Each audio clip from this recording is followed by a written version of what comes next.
Radical Republican Congresswoman, Homeland Security Committee member, and self-proclaimed patriot Marjorie Taylor Greene is publicly calling for the end of the United States because Joe Biden is visiting Ukraine. Happy President's Day, folks. Please like and subscribe, and enjoy the video.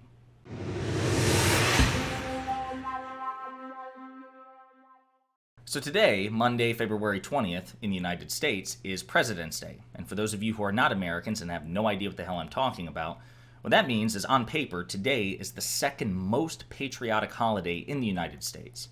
And the Republican Party, the party of patriots, is having a normal one, a real normal one, as demonstrated by the erratic behavior of Marjorie Taylor Greene, a sitting Republican congresswoman, a sitting member of the Homeland Security Committee, and someone who constantly talks about how much she's a patriot, how much she loves America.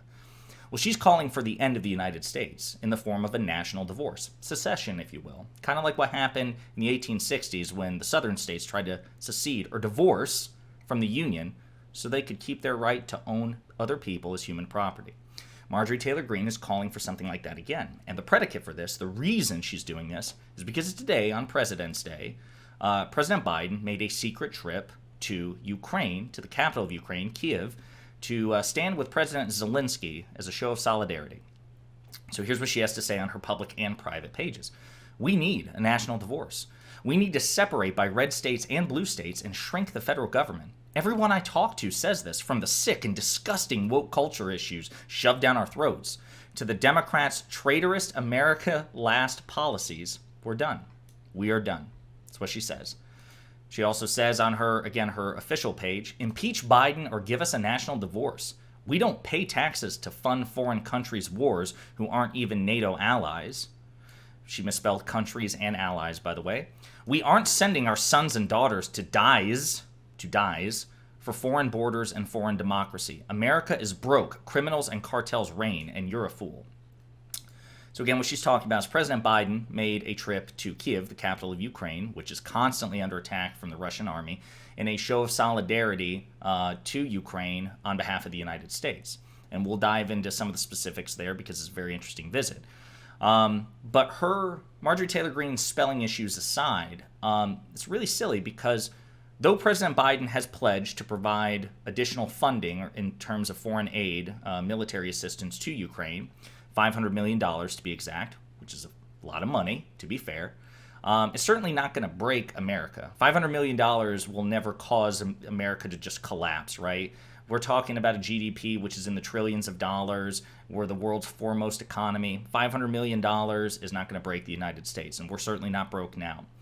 But the other thing is, the foreign aid that we're providing, the funding, the hardware, it's not the same as troop intervention. So she dishonestly says we're not, like President Biden is planning to pledge U.S. troops to fight the Russians on behalf of Ukraine, even though that's never happened. Of course, we would never do that because Russia is a nuclear power, just like we are, and that would put us on the brink of nuclear war, right? The only time the United States would ever pit U.S. troops against Russian troops is if Russia attacked the United States, number one, or attacked, potentially, NATO, which would trigger certain diplomatic and military obligations, according to NATO treaties, on behalf of the United States. That hasn't happened because Russia doesn't want that either, right? So, no, we're not sending our sons and daughters to dies for foreign borders and foreign democracy. That's just not happening. But the bigger issue is Marjorie Taylor Greene, who really, we say she's a radical Republican, but she is one of the most prominent Republicans in the party. She has the ear and the loyalty, such as it is, of Donald Trump, who is the leader of the Republican Party. She's gotten some cushy committee assignments in this Republican-controlled Congress, thanks to Kevin McCarthy. She sits on the Homeland Security Committee, and she is publicly calling for a national divorce. A secession, where conservative Republican states would separate from the United States. That would end the United States. That is the same logic, perhaps not for the same reason, but it would be the same logic that the Southern Confederacy used when they seceded from the Union in the 1860s, right? Now, again, perhaps it's not the same predicate. Perhaps the reason isn't because they want to own, Republicans want to own black people, although, because they are Republicans, you never know. But the fact of the matter is, this would be the same thing. This would be an end to the United States. And yet, she sits on the Homeland Security Committee. She's part of the party that always talks about how patriotic they are. She herself refers to herself as a proud American patriot. And she's constantly accusing the other side, she does it in this very tweet, of having traitorous America Last policies. It seems to me that the most traitorous America Last policy a person could possibly have is a policy in which you advocate for secession, which would destroy the United States. That seems like that would be the most America Last policy you could possibly have. So it's kind of strange. She's being called out for it. Liz Cheney, the former Republican congresswoman, who, by the way, is a Cheney, right? She is Republican royalty. She is conservative. She voted with Trump when she was in Congress. She voted for him twice, in 2016 and in 2020. She voted in line with his agenda in terms of how she voted on legislation 93% of the time. This woman is not a rhino. She is as conservative as it gets. She's more conservative than Donald Trump because she actually believes in conservative values, even if you disagree with them. She says, let's review some of the governing principles of America, Marjorie Taylor Greene. Our country is governed by the Constitution. You swore an oath to support and defend the Constitution. Secession is unconstitutional. That is true. That was determined after the Civil War, like it was set in stone by the Supreme Court. States do not have a right to secede from the perpetual union of the United States. No member of Congress should advocate secession, Marjorie. It's true. And as Brett Pransky, who is he's a writer and a teacher, points out, and I like how he does this, he goes, I remember when calling for civil war on President's Day while the president is on foreign soil in a war zone would have been a bad idea.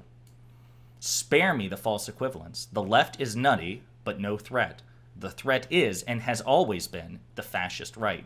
Now, I disagree with the left is nutty, but I want to throw certain moderates and conservatives a bone here because I know they can cherry pick examples of people online who say some crazy things and identify with the left. So even if I grant you that the left is nutty, and I'm on the left and I don't think I'm nutty, but even if I grant you that, the right is, and has always been, worse in this country, and is even the case now. And he's right to call out the hypocrisy because there was a time, my God, can you imagine during the Bush administration when President Bush was making foreign trips to the Middle East? Can you imagine what would have happened to a liberal or a Democrat or a leftist if they publicly called for a civil war or secession on President's Day at a time when a Republican president was, really anywhere, but certainly on foreign soil in the midst of a war zone? He's right. They would have been just harangued. They would have been canceled by the conservative right if they had dared utter those words. But now they're free to do so, of course, because of the president's Democrats. So it's different rules for Republicans. They can say whatever they want, whenever they want, and they're still patriots. Democrats and the left, not so much. We got to play by different rules, I guess.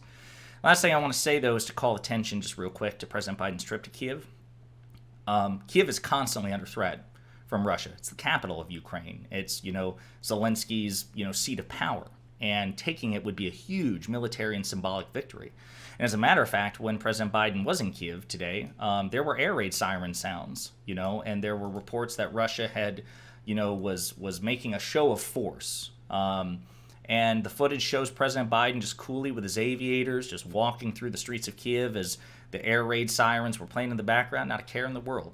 Of course, there's always a risk, but of course he was reasonably confident that Russia would not attack Kiev while he was there. Of course, that would be an earth-shattering escalation, right? And even Putin knows better than that.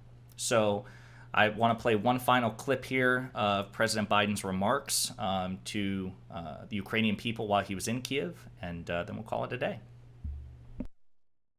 1 year ago, the world was literally at the time bracing for the fall of Kiev. Seems like a lot longer ago than a year, but think back to that year. Perhaps even the end of Ukraine. 1 year later, Kiev stands, and Ukraine stands. Democracy stands. The Americans stand with you, and the world stands with you.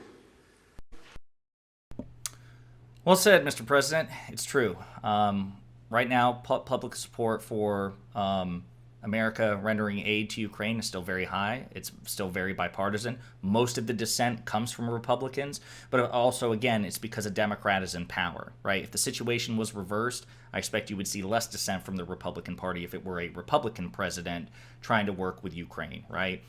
I think a lot of it has to do with Republican contrarianism. But even overall, still there's a strong bipartisan sentiment here in the United States among legislatures and legislators and the public for supporting Ukraine. And President Biden seems very steadfast in this. So anyway, just interesting to see the contrast that Democrats on President's Day are making a strong support of solidarity for democracy and against, authoritarian imperialists, whereas Republicans are calling for a national divorce and civil war in the United States. So please note the contrast. It's one of many, many differences that distinguish the Democratic Party from the Republican Party, and one of the many reasons that the Democratic Party, for all its faults, is just vastly objectively superior to the GOP. Hey you! Thanks for watching. If you liked the video, and I hope that you did, please hit the like and subscribe buttons below. And if you absolutely hated the video, the best revenge for you is also to hit the like and subscribe buttons below. That'll teach me. If you want to share an opinion or share some feedback, go ahead and leave a comment, all right? 2023 is a year of change, hence the aggressive rebrand and commitment to new content. Inspired by my friends Luke Beasley and STV Philly, my personal goal for this channel is to hit 40,000 subscribers by the end of the year. So I'm hoping you'll do me a solid by spreading the word and the videos to potential fans and hate watchers alike. And in the meantime, we'll be pondering politics again with you very soon.